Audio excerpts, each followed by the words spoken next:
Hello. Today my lesson will be about trade and supporting services. That's the first lesson of grade 11 business studies. First, I like to pay your attention towards the relationship between this trading and supporting services towards the businesses. As you all know, any economic activity which satisfies human needs and wants is called a business. As an example, now, if when it comes to the fishing industry, if the fisherman is catching some fish for his own consumption purposes, that is not considered as an economic activity or as a business. But the same fisherman is catching some fish with an intention of satisfying the human need called food by while earning a profit, that will become an economic activity. So then when it comes to the bakery industry, banking industry, all these are few examples for businesses. Fishing and bakery industries are examples for manufacturing of a product or a good and thereby try to satisfy human needs and wants. And when it comes to the banking industry, it's a service industry which tries to satisfy human needs and wants. Then what is trade? Trade is considered as the most important activity carried out by these businesses. So we have identified what a business is, and the main activity and the most important activity carried out by these businesses are called trading. So then in order to make this trade easy and efficient, there are some services called supporting services, which we will be looking in detail in our next video. For the moment, we'll see what the relationship between these three concepts are. So business is any economic activity which satisfies human needs and wants. Trade is the most important activity carried out by such a business. And in order to carry out trade, businesses need a helping hand of these supporting services. So then we can identify the relationship like that. Businesses are there. For the existence of businesses, we have to perform the activity called trade. And in order to perform trading in an efficient and easy manner, supporting services are very, very essential. So thereby, again, we can see there's a relationship or a mutual relationship between trade and supporting services. And they are mutually related to each other. Trade, the concept of trade and supporting services. If a business is carrying out its trading in large scale, they will be getting the support of their supporting services in the maximum level, or vice versa. If the supporting services of a business to the businesses are many, and if they are happening in an efficient and effective manner, they will help to improve the trade as well. Thereby, it will affect to the businesses, and thereby it will help the growth of the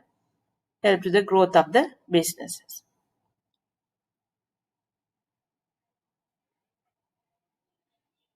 Okay, then we'll see what this trade is.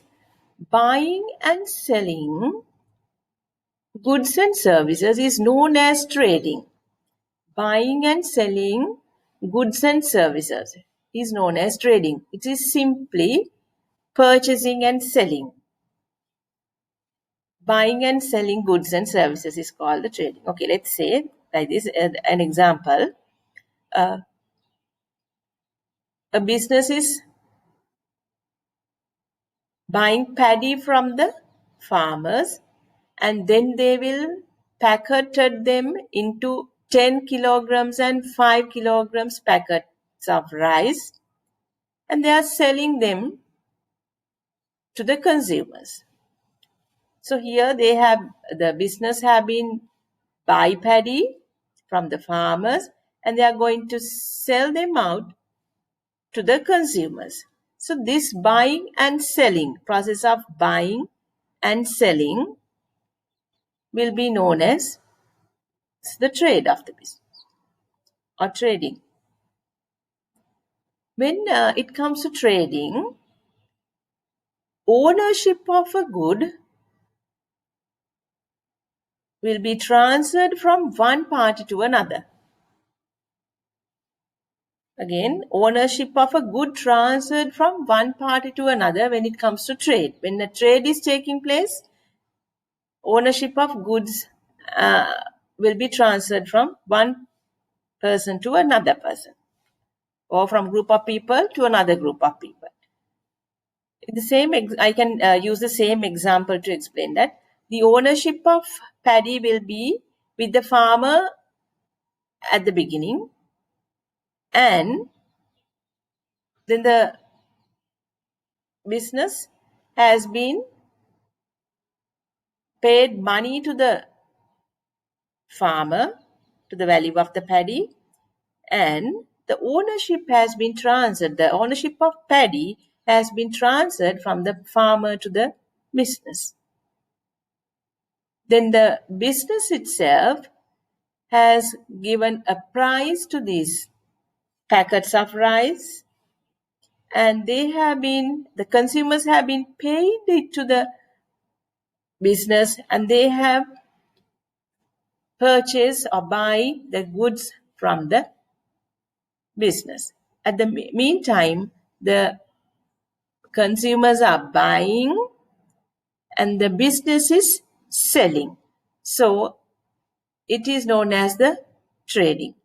So here you must have identified another feature of trade. When the ownership is transferring, this transferring is based on a monetary value. So this transfer occur based on a monetary value.